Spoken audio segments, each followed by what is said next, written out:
Hey guys, Tomo with Wasteland Maniacs. We're now back to our regular schedule and we'll continue with the card showcase with the cards 81 to 90 in the first set Lovable Lunatics. But before we get started, I just wanted to ask you guys to please go ahead and watch my last two videos. They don't even take up 5 minutes of your time, and they'll be the first links in the description because I have made some announcements and that's quite important for this channel. So without further ado, let's get started. The first card of today is Hell Trident. It's a melee and hybrid thermal weaponry with level 9. It gives a stat boost for attack and a stat penalty for HP for the equipped unit. However, the effect Hell Trident provides is very good. First of all, whenever the equipped unit would kill another unit, that unit is completely vanished, so there's no way it can be resurrected or abused for other effects, like propulsion from the underworld, for example.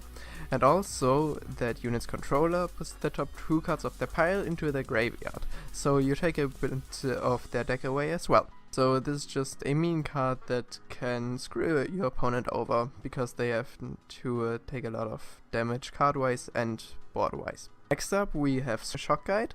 Shock Guide is a card I really like. First of all, I like its design, like just the appearance, but also the effect. So, let's get started. It's a level 6 electric unit. It requires 5 electric energy. So you're probably gonna play this in an electric only deck. When you play it, it's a hybrid unit with 3 attack and 8 HP and a bit of armor. So on the offensive side, it's not too good. However, it has Thorns 1 to protect itself from some attacks, and it provides some very good effects.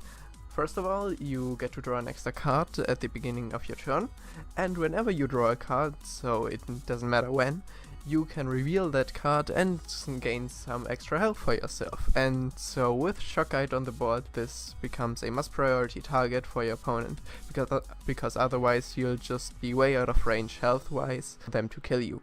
Next up we have Walnut Helmet, which is a level 1 gear card. It's available for all units and it doesn't really do that much, it just provides 1 kinetic armor to the equipped unit. So it gives that extra bit of survivability to one of your units. I might reconsider this card to give 1 armor of every type, because currently this is sort of weak and too specific to really warrant any consecutive play. Now we get to another card that I find really badass and awesome, and that is Behebar. Behebar is another hybrid unit, and for 2 electric, 1 thermal and 1 energy of any type, you can even play this level 8 unit, because Behebar costs 4 energy less to be played as long as you have no units on the playing field. So this means that for just 4 energy you get a unit with 6 HP, 1 attack and some good armor stats. However, these stats alone wouldn't really make this card so special, but the effects it has are really good. First of all, its armor can be reduced as long as you have no cards in hand. This means that when you have no cards in hand, this thing is practically unkillable as long as it has some armor left.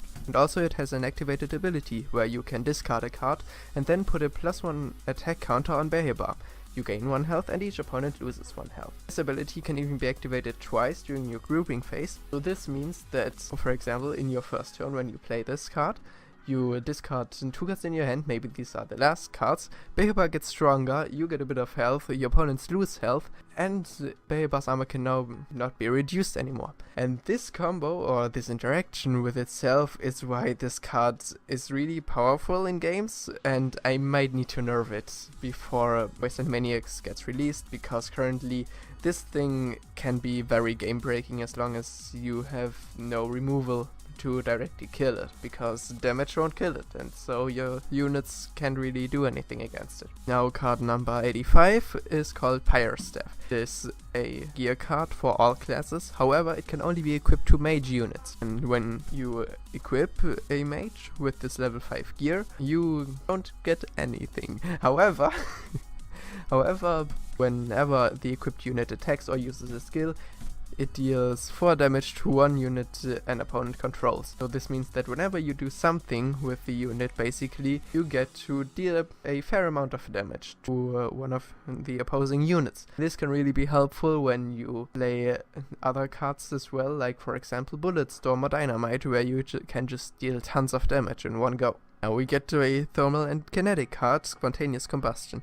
This is a level 7 skill that is sort of special. It isn't like the skills you're used to, because Spontaneous Combustion can be used during your opponent's turn, and you can force your opponent's units to use Spontaneous Combustion. That is because Spontaneous Combustion instantly kills this skill's user, so one of your opponents possibly, and also every other unit, so even your units, gets some damage. And if you were to kill Beaba, for example, every unit would receive 8 damage, which is quite a lot. And so this skill can be used as a finisher card to make way for your other units after you've completely wiped the board, or in case your units still have some armor left, you can just make everything survive this explosion of meat and intestines, and everything is great. Now we get to an energy source, Soul Battery. We have a lot of complex cards in this video today, but I guarantee they are really fun to play.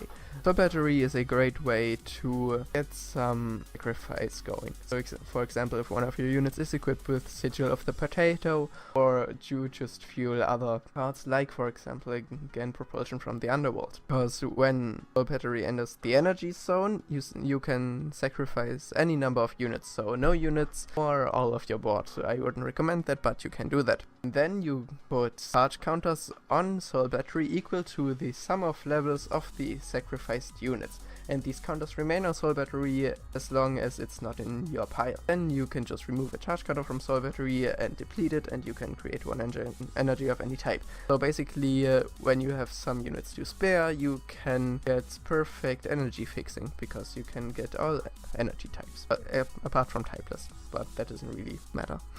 And now we get to a very simple card. The Young Flameling is just a level 1 melee thermal unit with 1 HP, 2 attack, and 1 electric armor and 1 power. It can be used to curve out your deck, or to just have some extra units to spare. Like Young Flameling is very cheap at just level 1, and so you can use it, for example, to sacrifice to Soul Battery. In a similar fashion, Flame Reaper is a level 2 thermal unit with no armor, also 1 HP, but 4 attack. So this thing dies very easily, but with the right timing, and as long as your opponent doesn't outsmart you, you can take something very big down with Flame Reaper, since it has 4 attack. Now the last card of today is Sky Golem of Combustion. Now we have the Sky Golem cycle complete, and Sky Golem of Combustion is a level 7 Ancient Elemental unit with some nice stats. It has 7 HP, 6 attack, and very light armor. It also has the added benefit